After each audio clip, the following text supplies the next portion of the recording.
ایک اور بڑا عجب فینومنا ہے، جب بھی تکبر کی بات ہوتی ہے نا تو لوگوں کے ذہنوں میں خیال آتا ہے یہ تو امیر کرتے ہیں، ہم تو ہیں غریب، میں کہاں سے تکبر کروں گا، ویسی نوکری والا آدمی ہوں۔ یہ ہے شیطان کا وار۔ ہاں، علماء نے تکبر کے 8 ریزنز لکھے ہیں، اور اس میں جو مال ہے نا وہ تیسرے نمبر پر آتا ہے، مال پہلے نمبر پر نہیں ہے۔ تکبر کا جو سب سے پہلا ریزن ہے نا وہ ہے علم۔ جب بندہ علم سیکھ لیتا ہے نا تو اس کو باقی لوگ جاہل لگنے لگ جاتے ہیں، ان کو تو آتا ہی کچھ نہیں ہے، انہوں نے پڑھا ہی کچھ نہیں ہے۔ بڑی کمال کی روایت ہے، من قال انا عالم فہو جاہل، جس نے کہا کہ میں عالم ہوں وہ جاہل ہے۔ علم ضرور سیکھیں، مگر سیکھنے کے بعد کسی اور کو جس نے نہیں پڑھا اس کو اپنے سے کمتر نہیں سمجھنا، یہی تکبر ہے۔ سیکنڈ ریزن آف تکبر، وہ فرمایا عبادت۔ شیطان بڑا مردود ہے، پہلے تو عبادت سے روکتا ہے، اب جب عبادت کرنے لگ گیا تو اب اس کو تکبر میں مبتلا کیسے کرتا ہے کہ بندہ جب نمازیں پڑھے، روزے رکھے، صدقے کرے، تہجد پڑھے، اب اس کو باقی گھر کے لوگ، باقی دوست بڑے حقیر سے لگتے ہیں، یار کیسا آدمی ہے، میں تہجد پڑھتا ہوں یہ تو نماز بھی پوری نہیں پڑھتا۔ یو ہیو نو رائٹ، آپ کے پاس ایسا کوئی رائٹ نہیں ہے کہ آپ دوسرے کو حقیر جانیں۔ اور یہ شیطان کا بڑا خطرناک وار ہے کہ عبادت گزار کو تکبر میں مبتلا کر دیتا ہے۔ بڑا پیارا واقعہ ہے نا کہ ایک بار ایک بزرگ جو تھے اپنے بیٹے کے ساتھ کہیں سفر پر جا رہے تھے، راستے میں مسافر خانہ آیا، باپ بیٹے بھی سو گئے، قافلے والے بھی سو گئے، تہجد کا وقت ہوا تو باپ بیٹے اٹھے، تہجد پڑھی۔ تہجد پڑھنے کے بعد بیٹا والد صاحب سے کہتا ہے ابا جان یہ کیسے لوگ ہیں، کوئی بھی نہیں اٹھا۔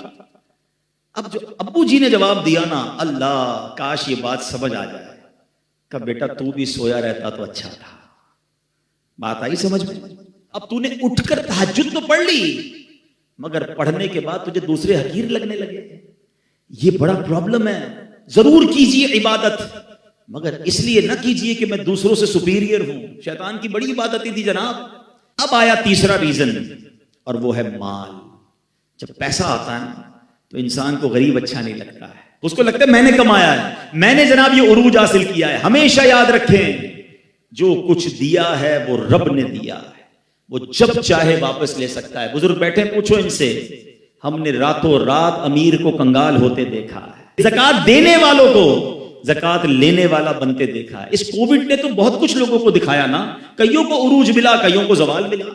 چوتھے نمبر پر کہا حسب و نسب، بڑا خاندان، بڑی فیملی، پیر ہی نہیں دیتے بھائی ہمارا خاندان بہت اونچا ہے، ہم تو بڑے خاندان والے، اس کا تو خاندان وہ فلاں فیملی سے تعلق رکھتا ہے۔ اللہ اکبر، ذرا سوچو، میرے آقا علیہ الصلوۃ والسلام نے حجۃ الوداع کے موقع پر جو تاریخی خطبہ فرمایا تھا اس وقت یہ شاندار اعلان کیا تھا کہ اسلام آیا اس لیے ہے کہ اب یہ جو حسب و نسب کا تکبر ہے، تفاخر ہے، اس کو ختم کرنے اسلام آیا ہے کہ کوئی قبیلہ کسی قبیلے سے افضل نہیں ہے، اللہ کی بارگاہ میں مقرب وہ ہے جو زیادہ تقوی والا ہے۔ مگر آج بھی یہ بیماری موجود ہے کہ میرا خاندان اونچا، اس کا خاندان نیچا، اور یہ حسب اور نسب بھی تکبر لاتا ہے۔ اور جو یہ حسب نسب پر تکبر کرتے ہیں نا فیملی وائز، پھر کبھی کبھی ہم نے دیکھا ہے ایسی غلطی ہوتی ہے کہ کسی کو منہ دکھانے جیسے بھی نہیں رہتے، پھر کدھر جاتا ہے خاندان؟ تو کبھی اس پر تکبر نہیں کرنا چاہیے۔ پانچواں ریزن جو علماء کہتے ہیں عہدہ، منصب، کسی کو کوئی عہدہ مل جائے، کوئی منصب مل جائے، انسان پھر تکبر میں گرفتار ہوتا ہے۔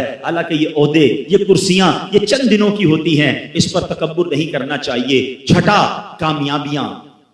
جب بندے کو دھڑا دھڑ کامیابیاں ملے نا، ارے بھائی میں تو پتھر کو ہاتھ لگاتا ہوں سونا ہو جاتا ہے، جو ڈیل کرتا ہوں فائدہ ہی فائدہ ہوتا ہے، جو فیصلہ کرتا ہوں کمال کا ہوتا ہے۔ ابھی ایک آئٹم خریدی، ہر کوئی منع کر رہا تھا، میں نے خریدی، دیکھو پیسے بڑھ گئے، یہ مجھے ایسا پتا ہے۔ یہ انسان کو مبتلا کرتا ہے تکبر میں۔ ارے تمہاری کیا اوقات ہے، میری کیا اوقات ہے، اللہ مہربانیاں کر رہا ہے اور تم اتراتے جا رہے ہو۔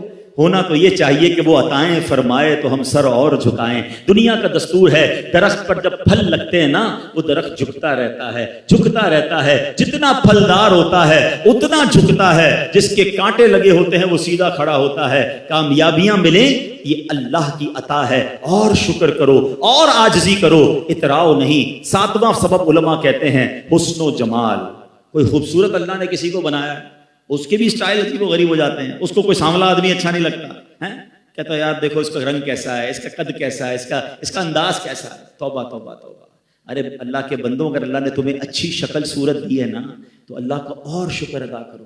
کہ اللہ زوال نعمت سے بچانا اور میرے مالک ادھر تو اچھی شکل دے دی، قیامت میں بھی چمکتا چہرہ دینا۔ کیا فائدہ ایسی شکل کا کہ ادھر خوبصورت شکل ہو اور قیامت کے دن چہرہ سیاہ ہو جائے۔ اللہ اس دن کی خوبصورتی عطا فرمائے، اس دن کا چمکتا چہرہ عطا فرمائے۔ کتنی پیاری دعا ہمیں اسلام سکھاتا ہے، آئینہ دیکھو تو دعا کرو، اللہم حسنت خلقی فحسن خلقی، اے اللہ میرا چہرہ تو اچھا بنا دیا، میرے اخلاق بھی اچھے کر دے، اے اللہ چہرہ تو اچھا بنایا، باطن بھی اچھا کر دے۔ تو کبھی بھی اگر اللہ نے حسن و جمال دیا ہے تو تکبر نہ کرنا۔ ہم نے اچھے اچھے چہروں والوں کو بیماریاں لگ کے چہرے بگڑتے دیکھا، بستر پر پڑتے دیکھا اور زمین کھا گئی۔ نوجوان کیسے کیسے ہوئے نامور، بے نشان کیسے کیسے، اسی 2 گز کی قبر میں مٹی کے اندر وہ خوبصورت بھی چلا جاتا ہے۔ تو اترانا نہیں ہے۔ 8واں ریزن اور وہ ہے طاقت۔ آقا کے پاس کیسی طاقت